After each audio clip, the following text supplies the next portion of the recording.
Okay, so we are rolling. Do you want to introduce yourselves? Hi, I'm Triana. I use she, her pronouns, and I'm one of the equality and welfare officers with the SU. I'm one of the Charlies. I'm he, him, and I am the president and events officer at the minute. I'm Austin, he, him, and I'm co-disabilities officer. I'm the other Charlie, he, him, LGBT officer. Right. So, what did the LGBT group here at the college do when it was back in? So it really, most of us got involved with it last year when it was run by a previous member of staff, and it kind of existed to support LGBT students that needed a safe place. We did kind of activities, kind of building confidence and that sort of thing. And we kind of supported other LGBT people as well. I remember around Christmas there was this thing we did where we sent support postcards out to other LGBT people that had signed up for the service, so that was quite a big thing. Yeah, sounds good. Last year. Yeah, I mean, for the most part, yeah, there was always, one thing we would do each session, but also it's acted as a social group for people to meet other LGBT people, and that was how, basically, I met all of you people, I think. So, yeah. Yeah, so it was good. that was a good social thing. Yeah, knowing that like more of us are at the college kind of thing. We've felt alone, like, oh, there's others there. It raised awareness that it was a wider community at the college than it was supposed to be, I suppose, yeah. Yeah. You gonna say anything? I agree. Alright. Cool. So, what led to it being disbanded? So, originally we tried to start it up again at the beginning of this year in September with CJ, another one of our officers, having quite a big part in that. Austin had quite a big part in it as well, and so did Charlie. I was gonna say, they literally helped start it. So we tried to carry it on because the staff member who used to leave it unfortunately left at the end of last year after the takeover. So the student union took it upon themselves to try and restart it. We were met with quite a few challenges trying to get it up and running, both logistically and with actually getting members to come. Because last year the college had a system where there was always a free slot. So there was a slot where everyone had about an hour's break. So that's when we had it last year, so that everyone who wanted to come could come. North Kent got rid of that this year, so we didn't have it. So it meant that we had to try and find a slot that worked for as many people as possible, but no time could everyone come. So it meant that we were working with a massively reduced amount of members to start with. There was also some issues with trying to control some students that were quite disrespectful to some of the members who were trying to run it. So it meant that we started off with a relatively high amount of students, but then it slowly dwindled down as people stopped coming. Another issue we had was that students were coming out of lessons to attend, a knock-on from not having the break, but it meant that then the student union was getting in trouble because it was seen as we were allowing them to do that. So it meant that within kind of 4 or 5 weeks of running it, we had gone from having about 12 people a week coming to about 3. And the issue was these 3 or 4 people that were coming were personal friends of people that were running the group. So it meant that realistically we were taking up a room that there was not much point in us taking up if we could do the identity sessions as a group. And there was a lot of other kind of things that I'm not really allowed to get into that were going on that just meant that we couldn't restart it after the membership kind of dwindled out, really. The other issue was trying to get, since the beginning we've been pushing to have a member of staff oversee us running it. And it was very off and on whether or not we'd have someone there, and it was never really clear whether there was going to be somebody there that week. There was also like funding issues, like we were told that we were going to get funding for it, we never actually got proper funding for it. We were putting money out of our own pockets just to fund this. Yeah, so last year Ryan, the member of staff who ran it, had access to a budget where he would buy like snacks and stuff for us to have throughout the session. That was one of the big draws for a lot of the students to come to it. Or resources. Or resources or things, so we had kind of paper, pens, all that sort of thing, but obviously we didn't have that because the budgets were still being sorted out by the time identity was a thing. meaning that we didn't have access to a lot of the resources we realistically needed, and it got to the point where SU members were having to consider spending stuff ourselves, which we weren't actually allowed to be doing. So it overall became quite a bit of a logistical nightmare to actually do identity in the way we wanted to do it, so we felt that it wasn't worth doing. Yeah, I mean, you guys know more about the logistics of that than I do. But yeah, that was essentially it, and it meant that, you know, if something came up, there wasn't a staff member for them to get to deal with it, so they had to work out what the issue was, what was going on, everything themselves, and the student union isn't really equipped to do that, so it just meant that, you know, they were in a position where they were trying to run a group that they don't have any of the resources really that they needed to run it. Yeah. So it was more of an admin issue that kind of had a knock-on effect, and it was the management of it, but it was the fact that the college didn't really have the resources to give to us so that we could manage it effectively. Yeah. So how is the college in other areas helping LGBT students? Is it? I wasn't aware. Yeah, In the nicest way possible. In the nicest way possible. If it is, I'm not particularly aware of it. Unfortunately, a lot of what the college was doing to help LGBT people, and what it still is doing to help LGBT people where it is stuff that staff members or students have just sort of decided that they're going to do, rather than anything that's being done by the college. Like, for example, CJ keeps on doing, training for, LGBT issues. I don't know if he's done that recently. He's done that. Yeah.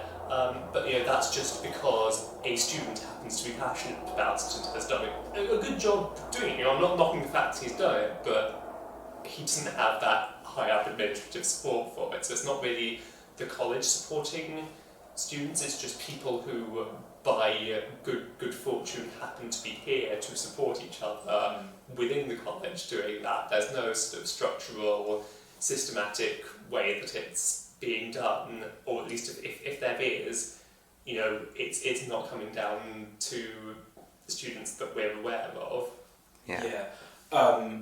By extension, that kind of last year there were a few things. Obviously, we had identity, which was run by a tutor, but that kind of feeds into what Triana was saying as well. Everything that's kind of been done at an administration level has been done by a tutor that took time out of their day to do it. On A levels, we have a couple of tutors that are passionate and offer support to students who need it in that area, but nothing's actually really done by the higher ups at North Kent. As a student union, we have actually spoken to some of the representatives from Dartford about this, and the consensus from them seems to be that Tunbridge is the main campus that actually kind of has a bulk of LGBT students and actually cares about the issue to the point that we do. So North Kent as an administration don't seem to have it as at the top of their agenda to actually want to do things like this across the campuses or to do it as a centralised thing. So it's meant that it's still really being left down to student union reps and tutors here at the campus to actually start anything. Yeah.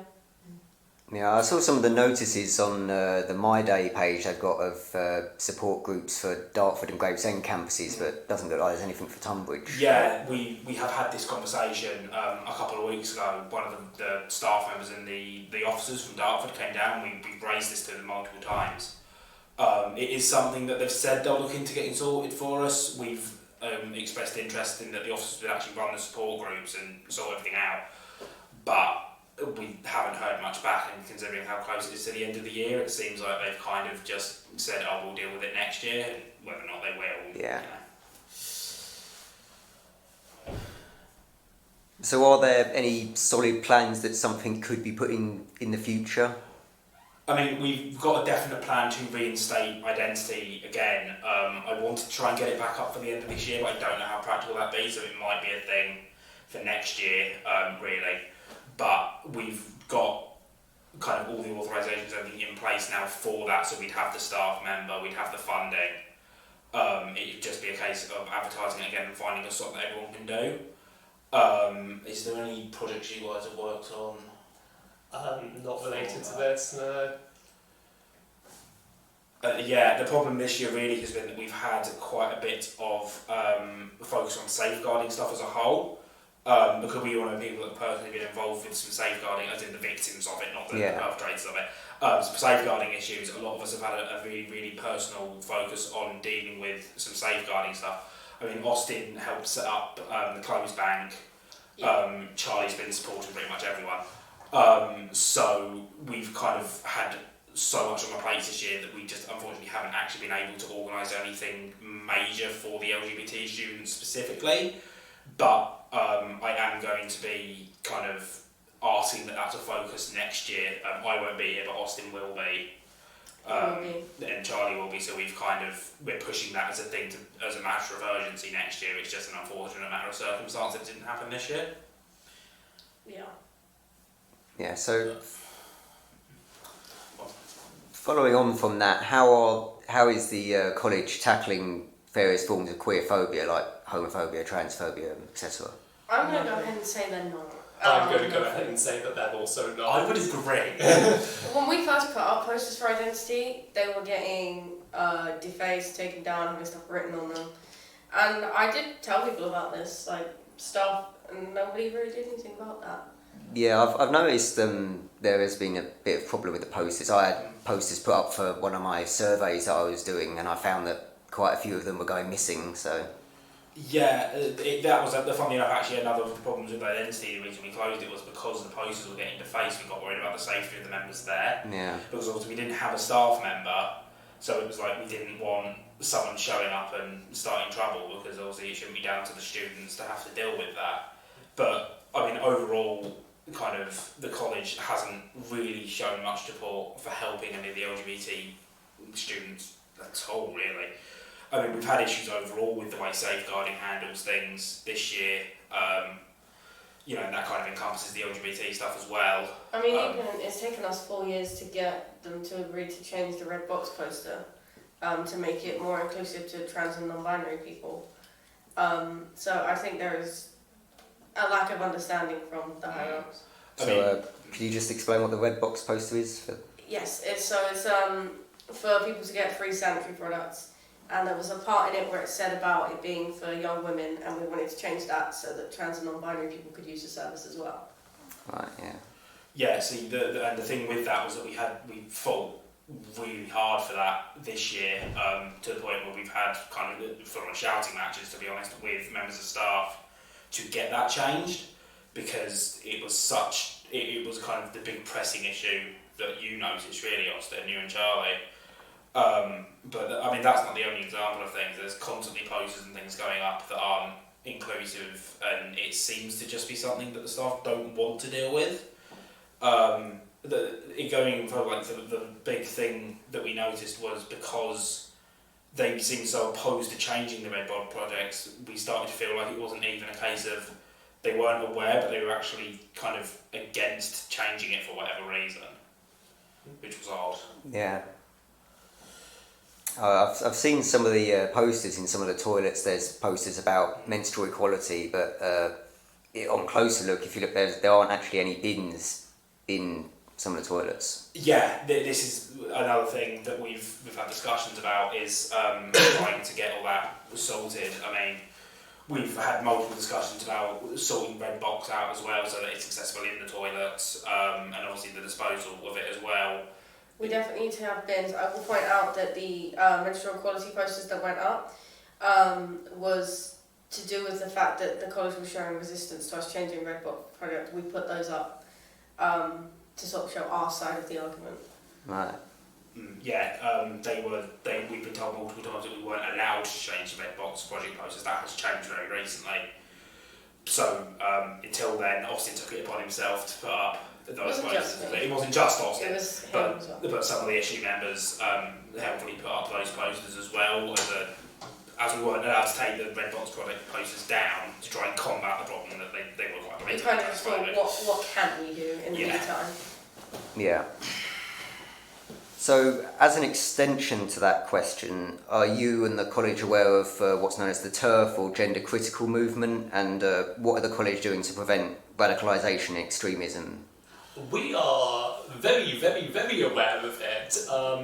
I, have been involved in a lot of protests against TERFs. I'm sure everyone in the SU is fully aware of TERF's existence. As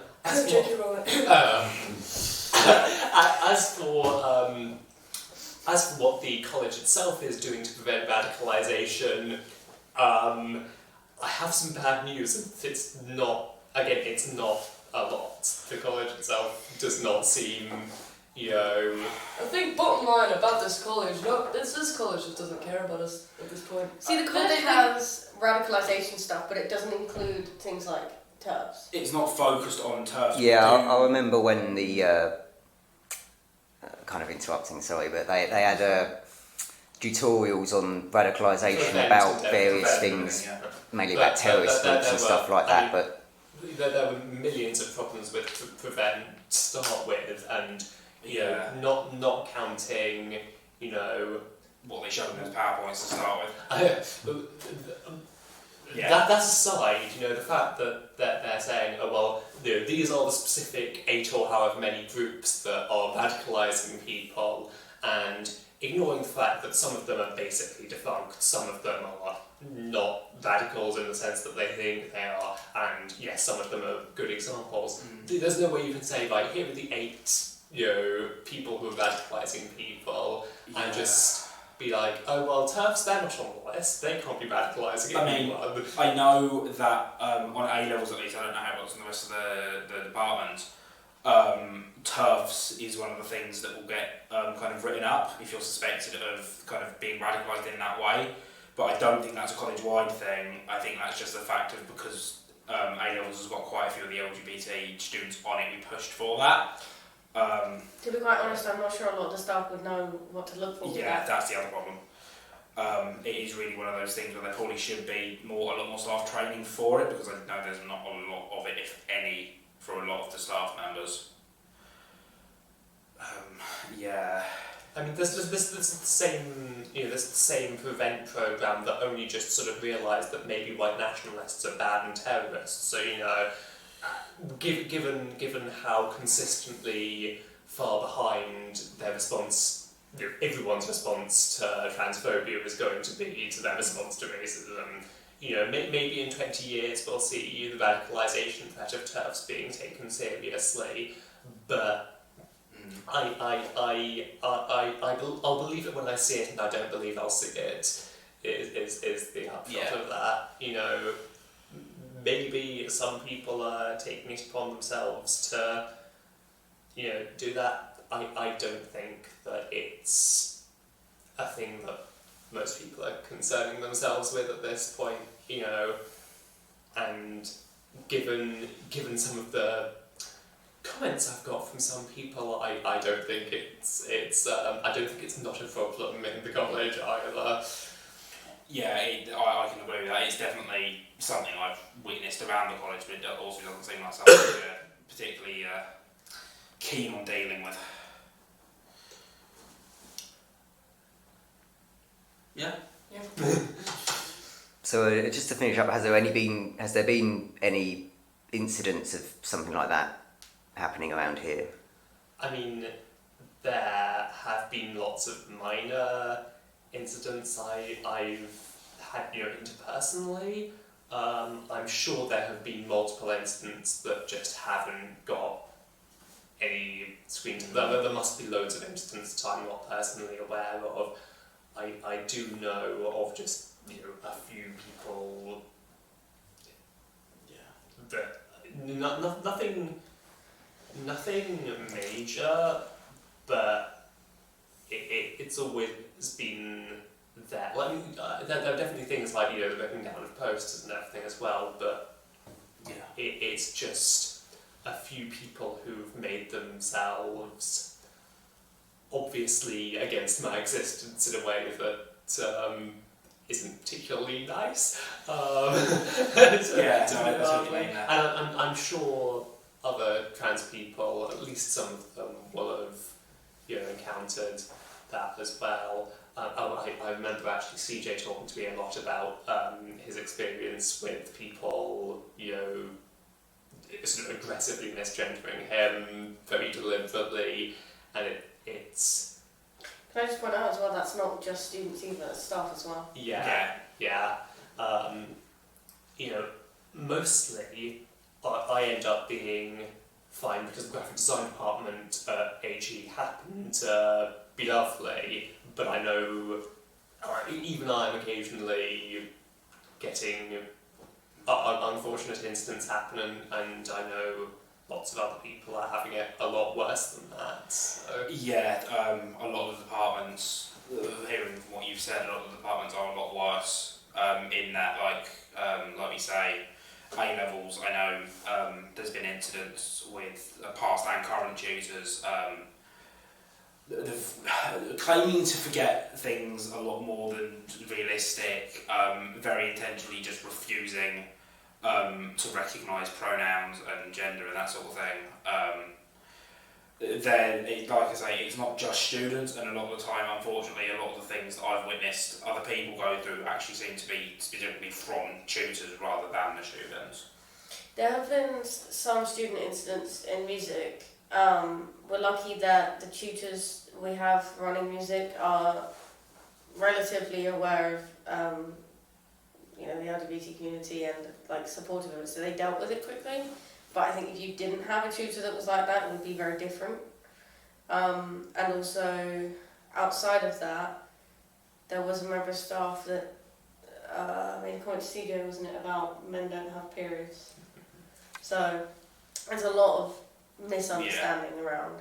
Yeah. Yeah, not to name names, but that was a student support mentor as well. That wasn't even just a tutor. Yeah. Which is the other issue we have experienced, is that after the changeover, unfortunately, the student support staff that were being hired, who have left now, were unfortunately not. Some of them weren't aware of LGBT issues, which really should be an issue that they should be aware of, the student support. But some of them seemed blatantly quite against it, as kind of we said we experienced with the Red Box project and what CJ's been through.